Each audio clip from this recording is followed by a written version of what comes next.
안녕하세요, 이센의 닥터 조인트입니다. 오늘은 관절염 환자의 자기관리법에 대해서 알아보도록 하겠습니다.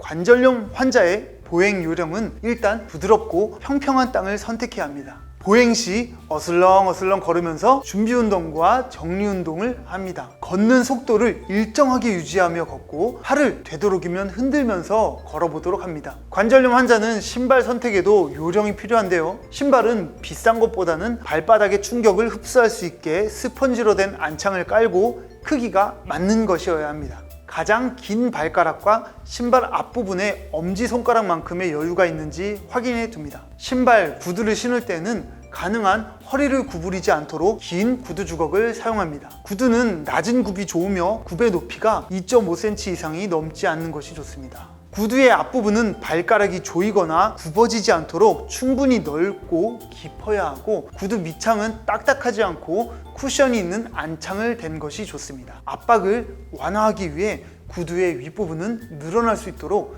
부드러운 재질로 된 것을 고르시길 바랍니다. 걸을 때 장단지의 통증을 느낀다면 보통 충분히 준비 운동을 하지 않았기 때문입니다. 처음 5분간은 천천히 걸으면서 발과 발가락을 이완시키는 등 충분한 준비 운동을 하셔야 합니다. 무릎에 통증이 느껴질 때는 빨리 걸으면 무릎에 부담을 많이 주기 때문에 천천히 걷도록 속도를 조절하여 심박수를 서서히 올리도록 합니다. 무릎의 통증을 감소시키기 위해서는 무릎 위 근육을 강화하는 운동을 매일 100번씩 해야 합니다.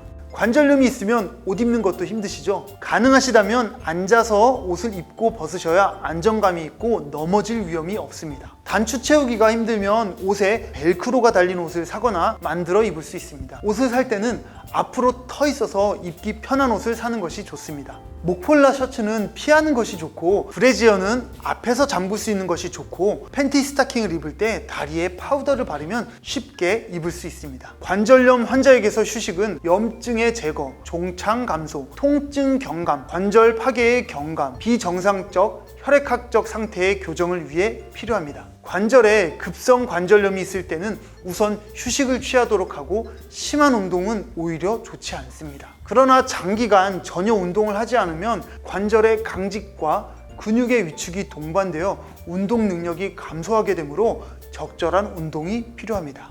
성생활 또한 중요한 삶의 일상 중 하나일 텐데요. 관절염이 있다고 해서 성생활을 중단할 필요는 없고, 관절염으로 인해 성적인 만족감을 얻지 못하는 것도 아닙니다. 단지 통증과 질병이라는 점 때문에 성생활에 어려움이 나타날 수 있는 것 뿐입니다. 만약 진통제를 복용하고 있다면 약효가 있는 동안에 성생활을 하시고, 성교 전에 더운 물 목욕이나 샤워를 하시면 관절을 이완시켜주고 고통을 완화할 수 있습니다. 목욕을 하실 때 어깨 관절에 움직임이 제한되어 있는 경우에는 손잡이가 달린 긴 때밀이 수건을 이용합니다. 의자에 앉아서 샤워를 하면 피로를 예방하실 수 있고, 샤워호스의 길이가 길면 쉽게 씻을 수 있습니다. 욕조 가장자리나 벽에 붙잡을 수 있는 보조 손잡이를 설치하는 것이 좋고, 목욕실 바닥에 미끄럼 방지용 고무 매트를 깔아 넘어지지 않도록 합니다. 여러분, 닥터 조인트와 함께 건강하고 튼튼한 관절이 센 여러분이 되시길 바라겠습니다. 오늘은 여기까지입니다. 다음 화에서 뵙겠습니다.